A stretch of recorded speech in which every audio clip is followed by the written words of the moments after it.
BMW's GS and GSA bikes are a very popular choice, and for good reason, but when it comes to cleaning, they are quite challenging, and cleaning your GS can seem like a daunting task.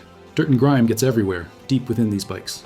With many hard-to-reach places, how do you clean your GS efficiently and to a satisfactory standard?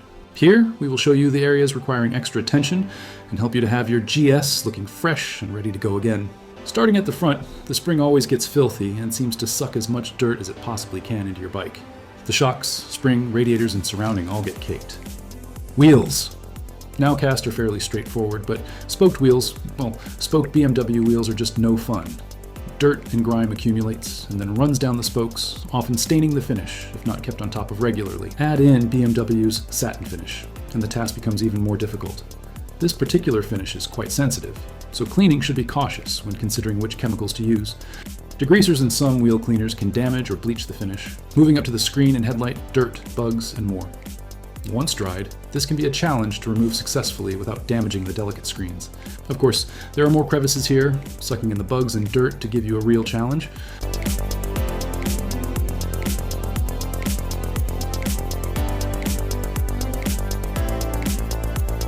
The rear shock area again takes a beating.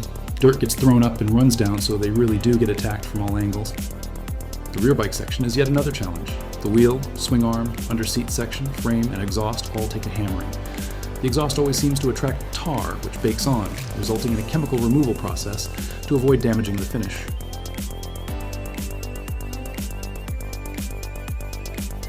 The front of the engine takes a fair share of abuse from dirt and debris. Tar easily contaminates this area as well as bug splatter. The engine, and especially those cooling fins, love to hang on to dirt and water before baking it on. So we have several areas and several types of dirt to deal with, as well as having to contend with delicate surfaces and finishes. We also have all of those hard-to-reach areas, many of which are open and can easily be seen. General dirt and grime is easy enough if cleaned regularly. Bugs and tar can provide challenges, especially if they've been there a while or have baked on. First, apply wheel cleaner, a nice covering over the wheels, tires, and brakes, then some bug remover or citrus before a layer of snow foam to begin softening the dirt and pulling it away from the bike. After a short dwell time, ensuring that any products do not dry out, it's time to rinse and see what's left. Break out the brushes and continue the deep clean. I use a selection of long and short brushes to access all areas as easily as possible.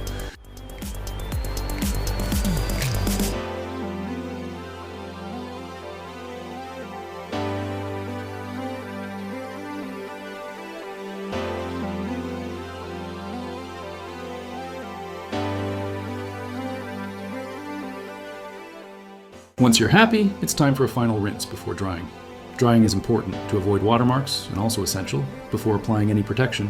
Inspect the bike as you're drying and ensure you are happy with the clean before moving on. Then it's polish, hand or machine is fine, depending on what you wish to achieve.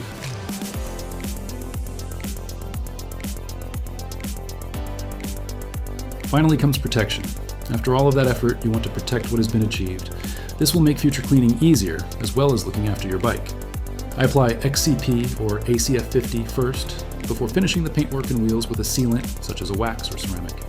Once applied, stand back and admire.